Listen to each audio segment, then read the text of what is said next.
In 586 BC, the most sacred object on earth disappeared. The Babylonian army had broken through the walls of Jerusalem after an 18-month siege. They burned Solomon's temple to the ground. They tore down the city walls. And before they left, they did what conquerors always did. They made a list. Every bronze pillar, every gold basin, every silver utensil, every ceremonial fork and shovel, all of it was carefully recorded and carried back to Babylon as plunder. The Bible itself preserves this inventory in the book of Jeremiah, chapter 52. It is one of the most detailed loot manifests in the ancient world. But on that list, one item is missing: the Ark of the Covenant, a gold-covered wooden chest that, according to the Hebrew Bible, contained the literal presence of God on earth, is simply not mentioned. The Babylonians did not record taking it. They did not record destroying it. They did not record finding it at all. For something that had stood at the absolute center of Israel's worship for over 400 years, the silence is deafening. For 26 centuries since, people have searched for it. Crusaders dug beneath the Temple Mount. Ethiopian monks claimed to guard it in a chapel where no one is allowed to look. Indiana Jones made it a movie. Conspiracy theorists put it under the Vatican, under the Sphinx, under a mountain in Jordan. Every generation produces another expedition, another book, another documentary. But before we ask where the Ark went, we have to ask a much stranger question. A question almost nobody asks. Why did God need a box in the first place? The creator of the universe, infinite, eternal, requiring nothing, gave a man on a mountain a 4-inch thick instruction manual for building a wooden chest. He specified the wood. He specified the gold. He specified the dimensions down to the half cubit. He specified who could touch it, who could carry it, who could look at it, and what would happen if you got any of it wrong. And the answer to what happens if you get it wrong was almost always the same. You die. This is the story of that box, where it came from, what was inside it, the terrifying things it did, the day it vanished, and the strange, quiet sentence in the book of Revelation that may finally explain what it was for all along. Stay with me until the end, because the answer to why God required a box is not what most people think. The story begins on Mount Sinai, around 1446 BC by the traditional dating, shortly after the Exodus from Egypt. Moses has climbed the mountain and disappeared into a cloud of smoke and fire for 40 days. When he comes back down, he is carrying instructions, not just the 10 Commandments, pages and pages of architectural specifications. Exodus chapter 25, verses 10 through 22. The text reads almost like a contract. The chest is to be built of acacia wood, a dense, resilient desert hardwood that resists rot and insects. 2.5 cubits long, 1.5 cubits wide, 1.5 cubits tall. In modern measurements, roughly 1.1 meters by 0.7 by 0.7, about the size of a small modern footlocker. Then it is to be overlaid with pure gold, inside and out, not just plated on the surface visible to the eye, but covered on every face, including the inside, where no human would ever see it. Gold rings are to be cast into the 4 feet. 2 long poles, also of acacia wood overlaid in gold, are to be slid through those rings. The poles are never to be removed. The ark is never to be touched directly by human hands. Anyone who needs to move it must lift the poles. On top of the chest sits a separate piece, beaten from a single block of solid gold. This is the kaporet. In English Bibles it is usually translated the mercy seat. The Hebrew word comes from a root that means to cover, and the same root gives us the Hebrew word for atonement. So the lid is, in a very literal sense, the cover that covers sin. And out of that lid, hammered from the same single piece of gold, rise 2 figures. The Bible calls them cherubim. Cherubim, not chubby Renaissance babies. In ancient Near Eastern iconography, cherubim are powerful guardian beings, often depicted as winged hybrids, part lion, part eagle, part human. They face each other across the lid, wings outstretched, wings touching at the tips, eyes cast downward toward the empty space between them. That empty space has a name in Jewish tradition, It is called the place between the cherubim, and according to the Bible, it is where God himself would meet with humanity. Now here is the detail that almost everyone misses. The very first time cherubim appear in the Bible, it is not on the ark. It is in Genesis chapter 3. After Adam and Eve are expelled from Eden, God places cherubim at the entrance of the garden with a flaming sword, blocking the way back to his presence. Cherubim were the guardians who kept humanity out, and now, on this gold-covered box, cherubim appear again. But this time, their wings are open. This time, they are not blocking. They are framing a meeting place. The ark, in other words, is not a treasure chest. It is the door back to Eden, redesigned to be portable. So what was actually in this box? The book of Hebrews, chapter 9, verse 4, gives us the inventory. 3 objects. First, 2 stone tablets. The 10 Commandments, written, the Bible says, by the finger of God. These were not the originals. Moses had shattered the originals at the foot of Mount Sinai, when he came down and saw the people worshiping a golden calf. These were the second pair, carved at God's command and reinscribed. They represented the covenant, the terms of the relationship between God and the people he had rescued from Egypt. This is why the ark is called the Ark of the Covenant. The covenant was, very literally, inside it. Second, a golden jar of manna. Manna was the strange, flake-like bread that had appeared on the ground every morning during the 40 years in the wilderness. It melted in the sun, spoiled within a day, could not be stored, except for the single jar that was placed inside the ark, where, according to the text, it never decayed. It represented provision, a frozen moment of God's daily faithfulness, preserved. Third, Aaron's staff.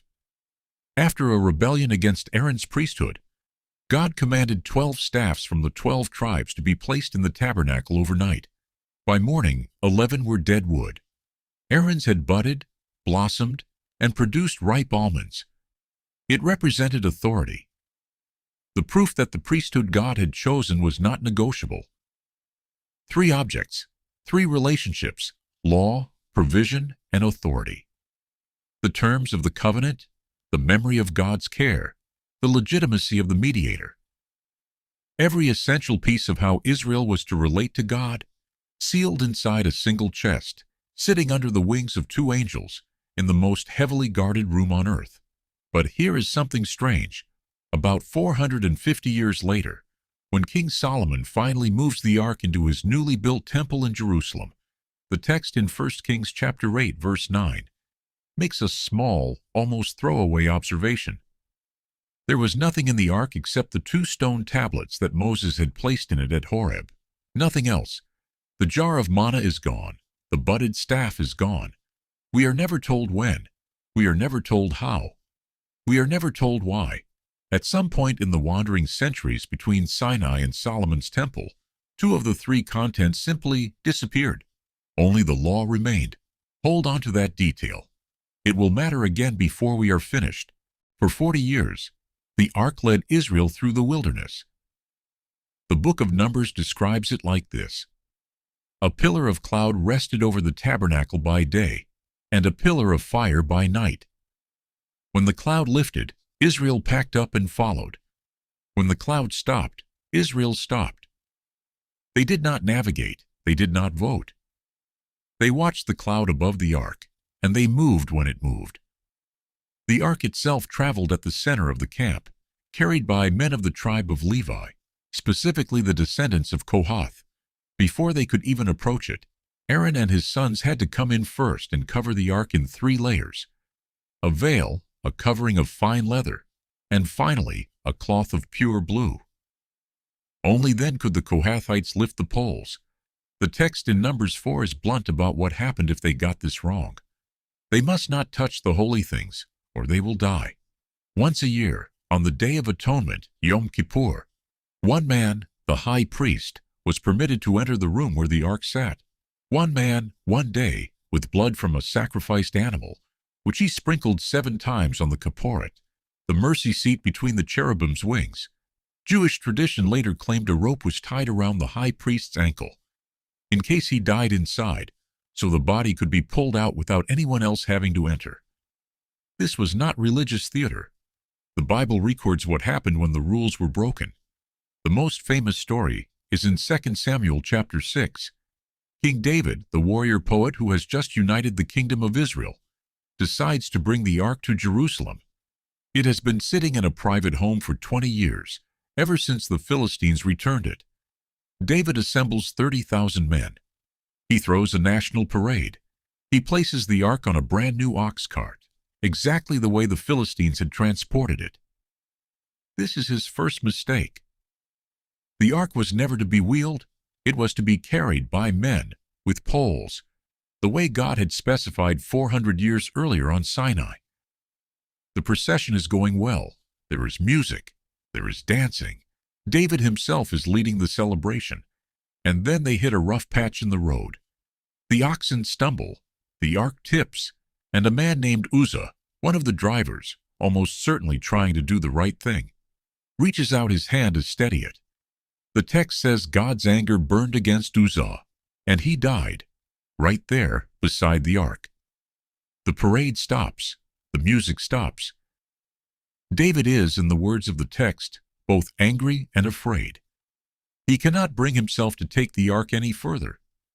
He leaves it at the nearest house, the home of a man named Obed-Edom, and goes home shaken. The ark sits there for 3 months before David, having studied the law more carefully, comes back to do it the right way. Modern readers find this story disturbing. Uzzah was, by every visible standard, helping. He saw a sacred object in danger and he tried to protect it. And he died for it.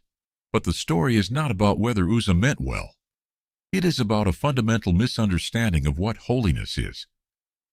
In the Bible, holiness is not primarily a moral category. It is closer to a physical one. Holiness is what God is, and what God is so completely other that the wrong kind of contact with it does not register as virtue or sin. It registers as voltage. The ark is not unsafe because God is angry. The ark is unsafe the way the core of a nuclear reactor is unsafe. Approach it wrong, and the issue is not whether you deserved it. The issue is what you walked into. This is precisely why God required a box, not to keep something locked in, to keep something survivable. If the wilderness showed Israel how dangerous the ark was, the conquest of Canaan showed them how powerful it was. The first crossing is the Jordan River. The Israelites have reached the edge of the Promised Land, but the river is at flood stage. Joshua, Moses' successor, gives a strange order. The priests carrying the ark are to walk into the river first, not the soldiers, not the engineers. The priests, with the ark on their shoulders. The moment their feet touch the water, the river stops. The text says it piled up in a heap far upstream, near a town called Adam, and the riverbed dried. The entire nation crosses on dry ground.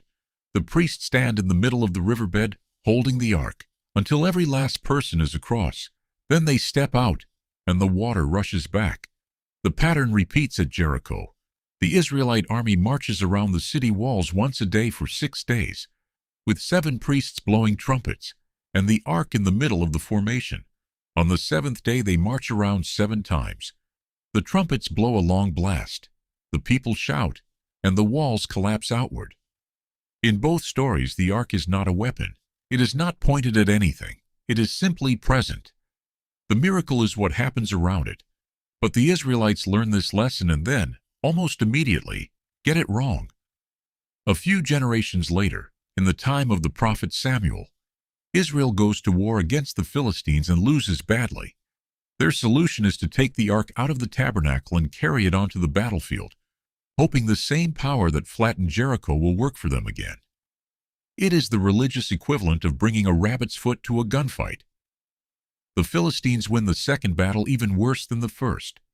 30,000 Israelite soldiers die. The 2 priests carrying the ark are killed, and the ark itself is captured. For 7 months the ark sits in Philistine territory. And during those 7 months, every Philistine city it enters is struck with disasters. The statue of their god Dagon falls on its face before the ark. Twice, the second time with its head and hands broken off. The people of the cities are afflicted with tumors and a plague of rats. The ark is shuffled from city to city like a cursed object until the Philistines, in desperation, build a custom cart, load the ark with golden offerings, and send it back to Israel pulled by 2 cows with no driver, hoping their God will steer it home. The lesson, if Israel had been listening, was the same lesson Uzzah's death taught. The ark is not a tool. You do not aim it. You do not deploy it. It is not a battery you can plug your nation into when things go badly. It is the visible mark of where God has chosen to dwell. When you treat it as anything else, as a weapon, as a relic, as a charm, it stops behaving the way you expect, and it almost always behaves worse toward the people who think they own it. After David's failed first attempt and his successful second one, the ark finally arrives in Jerusalem, but it does not yet have a permanent home. David pitches a tent for it on Mount Zion and begins planning something more ambitious. He wants to build God a house, a real house. Stone walls, cedar beams, gold-plated everything.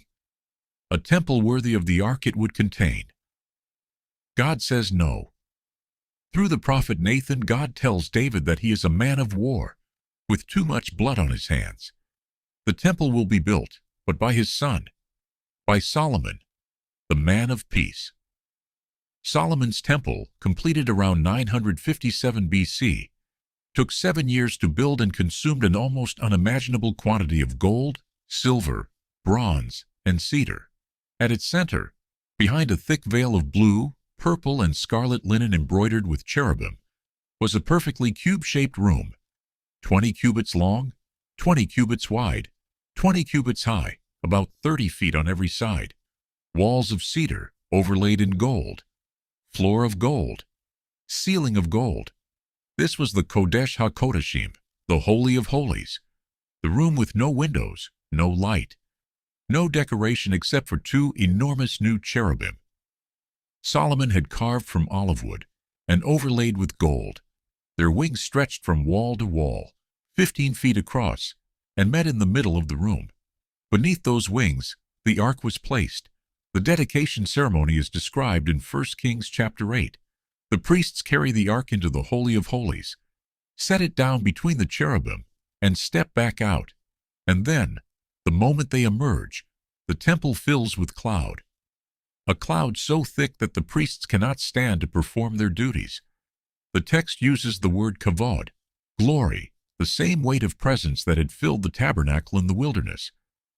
Later Jewish tradition gives this presence a name, Shekinah, the dwelling, the settling, the thing that happens when God chooses to inhabit a place. For the first time since Eden, there was an address. You could draw a map. You could give directions. You could say, God is here, in this city, in this building, in this room, on this seat, between these wings, above this box. That is what made the temple and the ark inside it the absolute center of Israelite life for nearly 400 years. Not the gold, not the architecture, not the priesthood, the address. And then, in 586 BC, the address went dark. The Babylonian Empire, under Nebuchadnezzar II, came for Jerusalem in waves. The first deportation was in 605 BC, the second in 597. The final siege began in 588 and lasted 18 months. The prophet Jeremiah lived through it. He had been warning his people for 40 years that this was coming. They had not listened. When the walls finally broke, the Babylonians did what Babylonians did. They executed the king's sons in front of him, then blinded him. They burned the temple, the palace, and every important building in the city. They tore down the walls. They deported the surviving population, and they took everything. 2 Kings chapter 25 lists the spoils. The 2 great bronze pillars from the temple porch, the bronze sea, the bronze stands, the pots, shovels, snuffers, dishes, all the bronze articles used in the temple service, the silver basins, the gold fire pans, every piece, recorded, transported, and presumably melted down or stored in Babylonian treasuries. The Ark of the Covenant is not on the list. It is not listed as taken. It is not listed as destroyed. It is not listed at all. After more than 1,000 verses describing the Ark across multiple books of the Bible, it simply stops being mentioned. The text goes silent. 4 major theories have been proposed. The first comes from a Jewish writing called 2nd Maccabees, composed in the 2nd century BC, several centuries after the events. According to this account, the prophet Jeremiah, warned by God of the coming destruction, took the ark, the tabernacle, and the altar of incense, hid them in a cave on Mount Nebo, the same mountain where Moses had died, and sealed the entrance. The location, the text says, would remain unknown until God himself chose to reveal it. This is one of the most influential traditions, and it is the version many Jewish and Christian mystics have followed. The second theory says the ark was hidden in a chamber beneath the temple itself. There are documented tunnels and cisterns under the Temple Mount, and rabbinic tradition records that Solomon, anticipating future invasions, built a hidden vault as part of the original construction. The ark in this telling was lowered into that vault before the Babylonians broke through, and remains there to this day. The political reality of the Temple Mount, claimed by 3 religions and impossible to excavate, means this theory cannot be tested. The third theory is Ethiopian. The Ethiopian Orthodox Church has claimed for at least 700 years, and possibly much longer, that the ark was taken to Ethiopia by Menelik I, the legendary son of Solomon and the Queen of Sheba, long before the Babylonian invasion ever happened. Today, in the city of Aksum, in a small chapel attached to the Church of Our Lady Mary of Zion, one monk is appointed for life as the ark's guardian. He never leaves the compound. No one else is permitted to enter. No outside investigator has ever been allowed to verify the claim. The fourth theory is the simplest. The ark was destroyed in the fire of 586 BC, melted in the chaos, and the silence in the records is the silence of a thing that no longer exists. The Bible itself does not pick a theory. It records the destruction of the temple, and then, on the subject of the ark, says nothing at all. That silence has driven people mad for 2,500 years. Treasure hunters, prophets, monks, novelists, archaeologists, Hollywood screenwriters. Everyone wants the ark to be somewhere they can go and find. But the silence may itself be the answer. Because in the very last book of the Bible, the ark shows up one more time, and where it shows up changes everything. Revelation chapter 11 verse 19. One sentence. Then God's temple in heaven was opened, and within his temple was seen the ark of his covenant. That is the entire mention. No fanfare, no explanation. The author of Revelation, writing in the late 1st century AD, simply says that he saw, in a vision, the temple of God in heaven open up, and the ark was there, inside it. To understand why this sentence is one of the most theologically explosive in the entire Bible, we have to go back to a passage in the book of Hebrews, chapter 8, verse 5. The author is describing the priests of the Old Testament, who served at the tabernacle and later the temple, and he writes that they served at a copy and shadow of the heavenly things. When Moses was about to build the tabernacle, he says, God specifically warned him, "See that you make everything according to the pattern shown you on the mountain." The pattern shown you on the mountain. In other words, when Moses came down from Sinai with his architectural specifications, the acacia wood, the gold, the cherubim, the dimensions to the half cubit, he was not designing something original. He was copying something. There was already a temple. There was already an ark. There was already a meeting place between God and the cherubim. It existed in heaven. The thing he built in the wilderness was a scale model of a real thing he had been allowed to see. This reframes everything we have just told you. The ark that David danced before, the ark that crossed the Jordan, the ark that sat in Solomon's Holy of Holies, the ark that vanished in 586 BC. That ark was a copy. A faithful, glorious, terrifying, divinely commissioned copy, but still a copy. The original was never on earth. The original was where it had always been, where it still is, This is why, in the very last book of the Bible, when God begins to pull back the curtain on the spiritual realities behind the visible world, the ark reappears, not because someone found it, not because it was returned, because the camera finally cuts to where it was the whole time. We have been asking the wrong question for 2,500 years. We have been asking where the ark went. The ark did not go anywhere. The ark on earth was always temporary. It was a scaled-down embassy of a heavenly reality, given to a wandering desert nation so they would have, for a few centuries, a fixed point on a map where they could say, God is here. When the embassy was destroyed, the country it represented did not cease to exist. The country had never been on this side of the sky. So we come back to the question we started with. Why did God need a box? He didn't. The infinite, eternal creator of all things did not need a wooden chest, however beautifully gilded, in order to exist or to act. The box was never for God. The box was for us. Human beings are physical creatures. We need something we can point to. We need a place. We need an address. We cannot worship an abstraction. We cannot remember a concept. We need wood and gold and incense and ritual, and a specific room we can walk toward, and a specific moment in the year when something is supposed to happen. The ark was God's accommodation to that. It was the precise engineering required to allow a holy presence to coexist with a fragile species in a way that species could survive and remember and pass on. But the ark was never the point. The ark was a placeholder for something that would come later. In the Gospel of Matthew chapter 27, verse 51.